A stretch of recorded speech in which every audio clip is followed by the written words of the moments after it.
Hoy vamos a hablar de un número. Un número que, aunque no lo parezca, está por todas partes. Es uno de los grandes misterios de las matemáticas, pero se esconde a plena vista, en el mundo que nos rodea.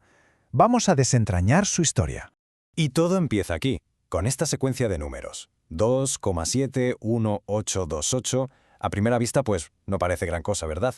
Solo una cadena de dígitos que sigue y sigue sin repetirse nunca. Lo que sí sabemos es que está ahí, atrapado entre el 2 y el 3. Parece algo simple, ¿no? Pero la profundidad que esconde este pequeño detalle es asombrosa. La gran pregunta es, ¿qué es exactamente este número? ¿Y por qué narices aparece en todas partes? Y cuando digo en todas partes, me refiero a sitios tan dispares como las finanzas que mueven el mundo, o incluso, fíjate, en la escena de un crimen. Venga, vamos a meternos de lleno. Este va a ser nuestro recorrido. Primero, entenderemos por qué es tan enigmático. Luego, viajaremos a su origen, que curiosamente está en un banco.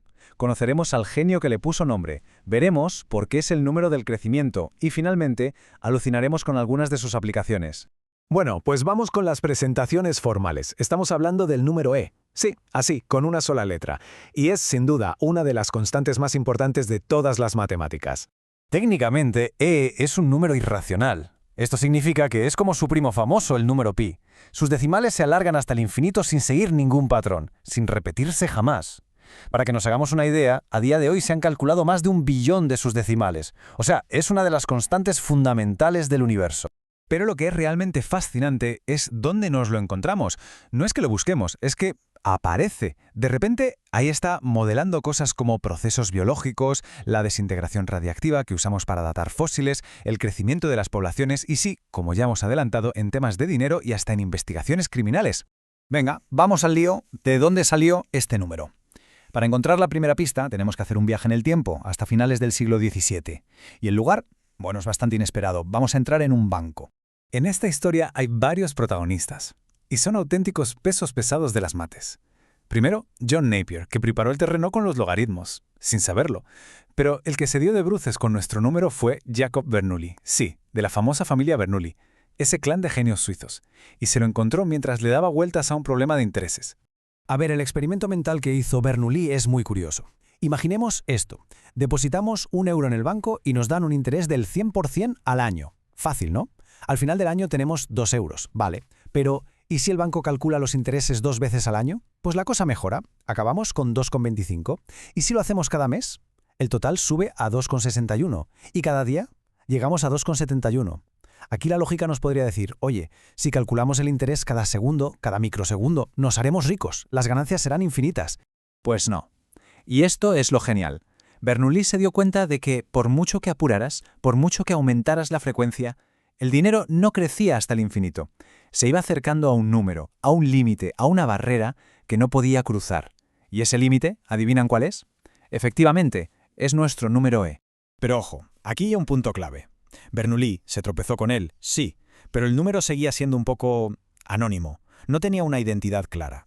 Tuvo que llegar otro matemático, un joven brillante, para sacarle todo el jugo y, sobre todo, para ponerle nombre. Y ese matemático no era otro que Leonhard Euler, que por cierto había sido alumno de los Bernoulli. ¡Qué pequeño es el mundo! Pues bien, fue Euler quien en 1731, en una carta, le dio su nombre oficial, e. Probablemente venía de exponencial. Y no solo le puso nombre, fue el primero que se puso a estudiarlo en serio, a desentrañar todas sus propiedades. La pasión de Euler por las matemáticas era de otro nivel. Para que nos hagamos una idea, cuando se quedó ciego, ya en sus últimos años, en lugar de venirse abajo, soltó esta frase: mejor así, nada me separa de las matemáticas. Una locura. Tenía la creatividad de un artista. Y entre sus muchísimos descubrimientos, Euler nos dejó esta fórmula, que es una preciosidad. Es una suma infinita que, por primera vez, permitía a cualquiera calcular el valor de e con toda la precisión que quisiera.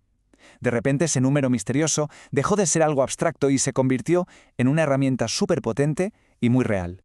Vale, pero ¿por qué tanto revuelo con un número que salió de un problema de intereses bancarios? Pues aquí está la madre del cordero, porque e es la constante universal del crecimiento continuo. Es, por así decirlo, el ritmo al que la naturaleza crece y cambia. Para entender esto del crecimiento exponencial, hay un ejemplo que es brutal. Pensemos en una hoja de papel, finísima. Si la doblamos por la mitad, solo 10 veces ya es más gruesa que 1 centímetro. Si la doblamos 17 veces, mide más de 1 metro. Con 27 dobleces se acerca al 1,5 kilómetros de altura. Y ahora viene lo increíble. Con solo 47 dobleces, esa pila de papel llegaría hasta la Luna. Es alucinante. Pues así, justo así, funciona el crecimiento exponencial. Bueno, pues ahora vamos a ver cómo esta misma idea, esta lógica de cambio exponencial que está gobernada por E, se aplica en el mundo real. Y vamos a ver un par de ejemplos fascinantes, uno para viajar al pasado y otro para resolver crímenes. Porque claro, si hay crecimiento exponencial, también hay decaimiento exponencial, el proceso inverso. Y aquí E también es el rey. El ejemplo clásico es la datación por carbono 14. Todos los seres vivos tenemos carbono 14. Cuando morimos, esa cantidad empieza a disminuir. Se sabe que tarda unos 5.730 años en reducirse a la mitad. Pues midiendo el carbono 14 que le queda a un fósil, los científicos, usando una fórmula con E, pueden saber qué edad tiene. Es increíblemente preciso. Y vamos al otro ejemplo, el de la ciencia forense. En la escena de un crimen, para saber la hora de la muerte, se usa una fórmula basada en E. Viene de la ley del enfriamiento de Newton, que básicamente describe cómo un cuerpo, o cualquier objeto, se va enfriando con el tiempo. Los forenses miden la temperatura del cuerpo, la temperatura de la habitación, y con la ayuda de E, calculan hacia atrás en el tiempo. Es una pieza clave para reconstruir lo que pasó. Entonces, para que quede claro, el número E está al mismo nivel que el número pi. Son los dos grandes pilares numéricos del universo. La diferencia es que pi viene del mundo de la geometría, de los círculos, de algo estático. En cambio, E viene del mundo del cálculo, del cambio, del movimiento. Pero ambos son igual de importantes, irracionales, trascendentes, vamos, fundamentales. Y para hacernos una última idea de la magnitud de este número, recordad que tiene infinitos decimales. Pues bien, si quisiéramos escribir el primer billón de ellos, a un ritmo bastante rápido, de 10 dígitos por segundo, sin parar, tardaríamos más de 300 años. 300 años escribiendo sin descanso. Una locura. Y todo esto nos lleva a una reflexión final. Si un número que nació de un problema de dinero en un banco, de algo tan mundano, resulta que también describe cómo crece la vida, cómo funciona la muerte y cómo se mueve el cosmos, la pregunta es inevitable. ¿Qué otros secretos increíbles, qué otras verdades sobre el universo estarán ahí, escondidas en el lenguaje de las matemáticas, simplemente esperando a que alguien las descubra?